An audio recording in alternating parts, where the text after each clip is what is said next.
안녕하세요. 오늘 저희가 좀 깊이 들여다볼 자료는 강금구 목사님의 설교 영상인데요. 아, 네. 그 요한복음 13장 말씀이죠. 맞습니다. 34절, 35절 중심으로 해서 나는 정말 예수님의 사랑으로 살고 있는가? 이 질문을 던지고 있어요. 어쩌면 이게 가장 근본적이면서도 솔직히 좀 불편할 수도 있는 그런 질문이잖아요. 그렇죠. 정면으로 마주하기는 쉽지 않은 질문이죠. 근데 설교 시작부터 저는 되게 인상 깊었던 게 설교자 본인이 이 질문 앞에서 얼마나 솔직하게 자기 부족함을 인정하고 씨름하는지 그걸 먼저 보여주시더라고요. 네, 맞아요. 그래서 이게 그냥 뭐랄까 종교적인 가르침으로만 들리는 게 아니라 듣는 우리 각자의 삶, 특히 그 관계의 민낯 같은 거 있잖아요. 그걸 좀 비춰보게 만드는 아주 강력한 성찰의 계기가 될 수 있겠다. 이런 생각이 들었습니다. 아마 듣는 분들 삶에도 분명히 깊은 울림을 줄 것 같아요. 그렇습니다. 이 설교는 단순히 성경 구절을 이렇게 해석만 하는 수준에 머물지 않아요. 우리가 늘 말하는 예수님의 사랑, 이게 구체적으로 어떤 모습이어야 하는지, 또 그걸 삶에서 실천하는 게 왜 그렇게 중요하면서도 동시에 우리에겐 왜 이리도 버거운지, 네, 버겁죠. 그 어려운 과제인지에 대해서 아주 현실적으로 파고킬죠. 특히 설교자 자신의 그 실패 경험, 자기 반성, 이런 걸 막 가감없이 나누시잖아요. 그러면서 듣는 사람들이 아, 맞아, 나도 그런데? 하고 공감하면서 자기를 돌아보게 만드는 그런 힘이 있는 설교입니다. 맞아요. 그래서 오늘 저희는 이 설교를 통해서 예수님의 사랑이 가진 설교자가 특별히 강조하는 세 가지 핵심 특징을 좀 더 깊이 들여다보려고 합니다. 네, 좋습니다. 그리고 이걸 통해서 과연 나는, 그리고 이걸 듣고 계신 당신은 그런 사랑의 모습으로 오늘을 살아가고 있는가? 이 질문 앞에 한번 솔직하게 서보는 그런 시간을 가져보려고 합니다. 네. 설교는 뭐 시작부터 정말 솔직함 그 자체인데요. 설교자분이 교인들한테 늘 입버릇처럼 사랑하고 축복합니다. 이렇게 말은 해왔는데 어느 순간 그 말이 너무 공허하게 느껴졌다고 고백을 하세요. 아, 이게 진짜 내 마음인가? 내 안에 진짜 사랑이 있나? 하고 스스로에게 계속 묻게 됐다는 거죠. 특히 자기 생각만 너무 고집하거나 좀처럼 변하지 않는 성도를 볼 때 속으로는 막 답답해하고 그렇죠. 그럴 수 있죠. 네. 결국에는 자기 기준, 자기 기대에 맞는 사람들만 좀 편애하려고 했던 그런 이기적인 모습을 발견했다. 이렇게 말씀하시더라고요. 바로 그 지점에서 요한복음 13장에 나오는 예수님 모습하고 아주 극명하게 대조가 되는 거죠. 맞아요. 성경은 예수님이 제자들을 끝까지 사랑하셨다 이렇게 기록하는데 그 끝까지의 대상에는 아시다시피 잠시 후에 자기를 배신할 가련 유다도 포함되어 있었다는 사실이에요. 네, 그렇죠. 유다까지도. 네. 예수님은 심지어 유다의 발까지 씻겨주셨는데 설교자분은 자신은 마음에 좀 안 드는 사람 하나 너그럽게 품는 것조차 너무 힘들었던 그 과거를 떠올리면서 아, 정말 깊은 부끄러움을 느꼈다고 그렇게 말씀하시죠. 이 개인적인 고백과 성찰이 바로 진짜 예수님의 사랑이란 뭘까? 이 주제로 우리를 끌고 가는 출발점이 되는 겁니다. 자, 그럼 그 첫 번째 특징으로 한번 들어가 보죠. 설교자분이 제시하는 예수님 사랑의 첫 번째 본질. 그건 바로 조건 없이 먼저 흘려주는 사랑입니다. 아, 먼저 흘려주는 사랑? 네. 핵심 근거는 요한복음 13장 34절. 내가 너희를 사랑한 것 같이 너희도 서로 사랑하라. 는 이 말씀인데요. 이 말씀이 더 무게감 있게 다가오는 이유가 있어요. 그게 뭐냐면 예수님이 십자가 지시기 바로 전날 밤에 당신을 배신할 제자 또 부인할 제자가 누군지 이미 다 아시는 상황이었잖아요. 그렇죠. 다 알고 계셨죠? 그런데도 누구 하나 빼놓지 않고 모두에게 주신 새 계명이라는 거죠. 그 점이 참. 여기서 핵심은 내가 먼저라는 그 순서에 있는 것 같아요. 아, 순서. 네. 상대방이 내 마음에 들게 변하기를 기다렸다가 뭐 나한테 잘해주면 그때 가서 사랑을 베푸는 그런 방식이 아니라는 거죠. 상대의 상태, 나 반응 이런 거랑 상관없이 내가 먼저 사랑을 흘려보내는 것. 그게 바로 예수님이 보여주신 방식이라는 겁니다. 설교에서도 강조하셨듯이 가룟 유다가 이미 예수님 팔아넘길 그 시커먼 마음을 품고 은 30을 손에 쥔 그 상태였음에도 불구하고 예수님은 그 앞에 친히 무릎을 꿇고 그의 더러운 발을 씻겨주셨어요. 어떤 차별이나 조건 이런 게 전혀 없었죠. 이게 얼마나 어려운 일인지 생각해보면 와, 정말 예수님의 사랑의 무게가 다르게 느껴집니다. 설교 중에 그 문장에 참 마음에 남았어요. 사랑은 상대가 변한 뒤에 주는 것이 아니라 변화하기를 바라며 먼저 주는 것이다. 아, 그거요? 네. 이게 근데 단순히 교회 안에서만 적용되는 얘기가 아니라는 점도 인상 깊었고요. 부부 사이든 부모 자식 사이든 모든 인간관계에서 우리가 먼저 사랑을 시작해야 한다는 거잖아요. 그렇죠. 모든 관계에서요. 그 비유도 되게 와닿았는데 마치 치과 치료 후에 임플란트나 틀니 처음 하면 되게 어색하고 불편하잖아요. 아, 네, 그렇죠. 적응 기간이 필요하죠. 네. 그래도 계속 쓰면서 적응해 나가야 하는 것처럼 사랑도 처음에는 어색하고 힘들 수 있지만 서로에게 맞춰가려는 그런 의지적인 노력이 필요하다, 그런 비유였는데 상당히 현실적으로 다가왔습니다. 때로는 그 적응 과정이 꽤 고통스러울 수도 있겠다, 그런 생각도 들었고요. 그 비유가 정말 적절하다고 생각해요. 어쩌면 우리 대부분은 사랑을 받는 것에 익숙하거나 아니면 뭐 받을 만한 사람에게만 주려고 하는 그런 경향이 있지 않습니까? 있죠. 네. 여기서 잠시 듣고 계신 분들께 스스로 한번 질문해 보시면 좋겠습니다. 혹시 지금 누군가를 향한 사랑의 표현이나 행동, 이걸 좀 머뭇거리고 있지는 않으신가요? 마음속으로 저 사람이 먼저 다가오면, 저 사람이 먼저 사과하면, 혹은 저 사람이 내 기대만큼 변하면 그때는 내가 잘해줄 텐데 하면서 조건을 달고 기다리고 있지는 않으신지요? 그러네요.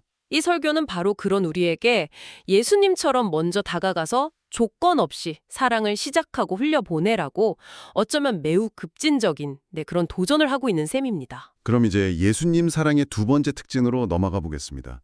설교자분은 이걸 상처를 끌어안을 각오를 하면서도 결코 포기하지 않는 사랑, 다시 말해서 덮어주는 사랑이라고 표현합니다. 아, 덮어주는 사랑. 네, 이 개념을 설명하기 위해서 우리에게도 아주 익숙한 고린도전서 13장, 흔히 사랑장이라고 부르는 구절들이죠.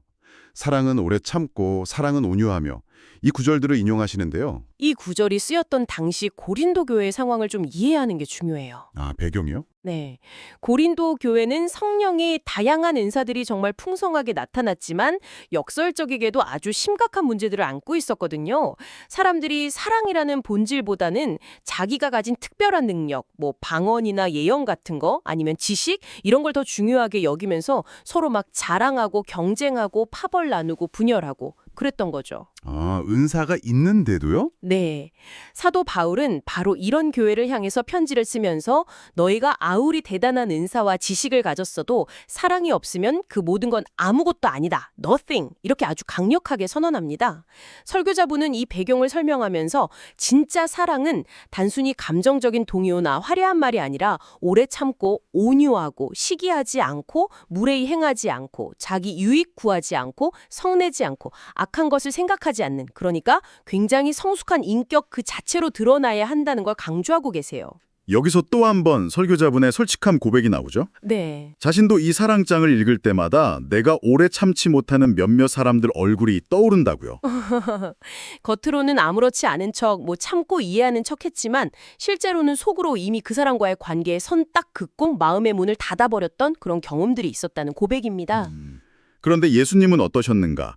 자신을 3번씩이나 모른다고 부인하고 저주까지 했던 제자 베드로를 부활하신 후에 다시 찾아가셔서 그의 실패나 배신을 막 따지거나 질책하기보다는 네가 나를 사랑하느냐?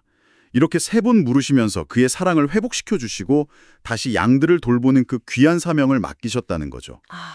정말 놀랍죠. 하십니다. 이 대목은 우리 자신을 정말 깊이 돌아보게 만들어요. 우리는 과연 어떤 모습으로 사랑하고 있을까요? 혹시 가족이나 친구, 동료들에게 내가 널 사랑하기 때문에 라는 이름으로 끊임없이 지적하고 비판하고 내 기준에 맞추려고 막 간섭하고 있지는 않은지 돌아볼 필요가 있습니다. 진리네요. 혹은 교회 안에서 영적인 질서를 바로 세운다. 이런 명분 아래 누군가의 연약함이나 실수를 너무 쉽게 정죄하고 판단하면서 공동체에서 밀어내고 있지는 않은지요. 이 설교는 분명하게 말합니다. 예수님의 사랑은 본질적으로 오래 참고 온유하며 기다려주고 무엇보다 상대의 허물을 들추기보다는 덮어주는 모습으로 나타나야 한다고요. 덮어주는 모습. 네, 물론 건강한 관계를 위해서 때로는 진실을 말하고 바로잡아야 할 때도 있겠지만 그 동기와 방식이 과연 덮어주는 사랑에 기초하고 있는지는 우리가 좀 냉정하게 점검해봐야 할 문제입니다. 당신의 사랑은 주로 지적하는 모습인가요? 아니면 덮어주는 모습에 더 가깝나요? 한번 생각해 보시면 좋겠어요. 이제 마지막 3번째 특징으로 가보겠습니다. 이 부분이 어쩌면 가장 도전적으로 느껴질 수도 있는데요. 바로 세상이 보고 인정할 수밖에 없는 살아있는 복음으로서의 사랑입니다. 아, 세상이 인정하는 사랑. 네, 핵심 근거는 요한복음 13장 35절 너희가 서로 사랑하면 이로써 모든 사람이 너희가 내 제자인 줄 알리라는 말씀입니다. 이 말씀의 의미는 정말이지 명확하고 강력합니다. 그리스도인이라는 정체성을 세상에 증명하는 진짜 표시는 어떤 신비한 기적이나 초자연적인 현상 아니면 남들이 갖지 못한 특별한 지식이나 능력이 아니라는 거예요. 네, 바로 그 공동체 안에 서로 사랑함이 있느냐 없느냐 그것이 유일한 증거라는 거죠. 더 나아가서 설교자분은 세상 사람들이 교회를 그리고 그리스도인 개개인을 평가하는 가장 중요한 기준 역시 바로 이 사랑의 유무에 달려있다고 단언합니다. 교회 공동체 안에서 서로 막 물고 뜯고 비난하고 시기하는 모습만 가득하다면 아무리 밖으로 나가서 예수 믿으세요 외치고 봉사활동 열심히 한들 세상은 결코 그들을 진짜 예수님의 제자라고 인정하지 않을 거라는 거죠. 정말이지 이건 뼈아픈 지적입니다. 설교자분은 교회가 그동안 해왔던 다양한 형태의 전도 활동들을 예로 드시더라고요. 여름에 동네 아이들한테 시원한 슬러시 나눠주는 거, 길거리에서 고구마나 팝콘, 붕어빵, 뻥튀기 같은 간식 주면서 복음 전하는 거, 네, 많이 하죠. 또 사람들한테 물티슈 나눠주면서 교회 알리는 활동이나 지역사회의 어려운 이웃들, 예를 들면 장애인 가정이나 조선 가정을 실제적으로 돕는 프로젝트 같은 것들이요. 이런 활동들이 분명히 사랑의 씨앗을 뿌리는 귀하고 의미 있는 일인 건 맞는데 설교자분은 그 모든 활동보다 훨씬 더 근본적으로 중요한 게 있다고 강조하세요. 그게 뭘까요? 바로 교회라는 공동체 내부에서 성도들이 서로 뜨겁게 사랑하는 모습이 먼저 전제되어야 한다는 겁니다. 아, 내부의 사랑. 네, 안에서는 서로 막 불평하고 미워하고 다투면서 겉으로만 나가서 미소 지으면서 봉사하는 건 위선일 뿐이고 그런 상태에서는 결코 진정한 생명력 있는 사랑이 흘러갈 수 없다는 거죠. 아주 따끔한 일침이었어요. 설교 중에 소개된 한 성도의 고백이 이 부분을 아주 잘 보여주는 것 같아요. 그 성도분이 어느 날 목사님에게 와서 목사님, 저는 사실 교회가 너무 무섭습니다. 이렇게 털어놓았다는 거예요. 네, 교회가 무섭다고요? 네, 깜짝 놀라서 이유를 물었더니 교회 안에만 오면 사람들이 자기를 끊임없이 평가하고 감시하는 것 같은 느낌이 들고 기도 제목이나 개인적인 약점 같은 비밀들이 너무 쉽게 막 공유되고 퍼져나가는 그런 분위기 때문에 오히려 세상보다 교회가 더 두렵게 느껴진다. 이런 고백이었답니다. 와, 충격적이네요. 설교자분은 이 말을 듣는 순간 하나님께서 이 교회를 보시면서 얼마나 마음 아파실까 하는 깊은 안타까움을 느꼈다고 하세요. 이것이 바로 사랑이 식어버린 공동체가 마주할 수 있는 슬픈 현실의 단면이고 세상이 교회를 외면하게 만드는 결정적인 이유가 될 수 있다는 경고인 셈이죠. 어쩌면 당신이 속한 공동체는 어떤 분위기인가요? 한번 돌아볼 필요가 있겠습니다. 그렇다면 결국 우리가 일상에서 보여주는 아주 사소한 표정 하나, 무심코 던지는 말투 하나, 누군가를 바라보는 그 눈빛 하나하나가 전부 다 예수님의 사랑을 드러내는 통로가 되어야 한다는 결론에 이르게 됩니다. 네, 그렇죠. 모든 것이죠. 당신의 삶을 통해서, 당신의 평범한 하루하루를 통해서 예수님의 사랑이라는 그 향기가 주변 사람들에게 자연스럽게 느껴지고 있습니까? 아니면 신앙생활은 그냥 교회 안에서의 종교 활동일 뿐 내 삶의 태도나 관계 방식과는 별개다 이렇게 생각하며 살아가고 계신 건 아닌가요? 이 질문 앞에서 자유로울 수 있는 사람이 과연 얼마나 될까 싶습니다. 네, 어렵죠. 설교는 결국 처음 던졌던 그 준엄한 질문으로 다시 돌아옵니다. 마치 예수님께서 우리 각자의 눈을 딱 바라보시면서 직접 물으시는 것처럼요. 너 지금 정말 나의 사랑으로 살아가고 있는 것이 맞느냐? 만약 여전히 가장 가까운 가족이나 동료를 마음속으로 미워하고 있고 내 기준과 생각에 맞지 않다고 해서 누군가를 함부로 판단하고 정죄하고 있으며 사랑이라는 이름으로 자기 방식만 고집하면서 상대를 통제하려고 한다면 그것은 결코 예수님의 사랑이 아니라고 설교자분은 아주 단호하게 선언합니다. 그럼 어떻게 해야 할까요? 포기해야 할까요? 아니죠. 설교자분은 절망 대신에 구체적인 길을 제시합니다. 그 첫걸음은 바로 자신의 민낯, 그러니까 내 안에는 내 힘으로는 그런 사랑을 만들어낼 능력이 전혀 없습니다. 라는 그 부족함을 솔직하게 인정하고 하나님의 도우심을 구하는 거예요. 인정하고 도움을 구하는 것. 네. 설교자분은 이렇게 기도하라고 권면합니다. 주님, 제 힘으로는 도저히 사랑할 수가 없습니다. 제 아내는 이제 번지르란 말만 남고 진정한 사랑은 다 메말라 버렸습니다. 다시 한번 예수님의 그 조건 없고 끝까지 포기하지 않는 사랑으로 살고 싶습니다. 부디 제 마음을 새롭게 하시고 저를 도와주시옵소서. 아멘. 이렇게 자신의 무력함을 인정하고 진심으로 변화를 갈망하며 기도하는 것, 그게 변화의 시작이라는 거죠. 특히 자녀를 키우는 부모들에게는 아이들에게 세상의 지식이나 성공하는 기술을 가르치기 이전에 가장 본질적인 것, 즉 다른 사람을 진심으로 사랑하고 품을 줄 아는 인격을 가르치는 것이야말로 세상을 이기는 진짜 힘을 길러주는 것이라고 강조합니다. 사랑의 능력을 배우는 것, 그것이 가장 중요한 교육이라는 메시지입니다. 오늘 저희는 강금구 목사님의 설교를 바탕으로 예수님의 사랑이 구체적으로 어떤 모습으로 나타나야 하는지 그 세 가지 중요한 측면들을 살펴봤습니다.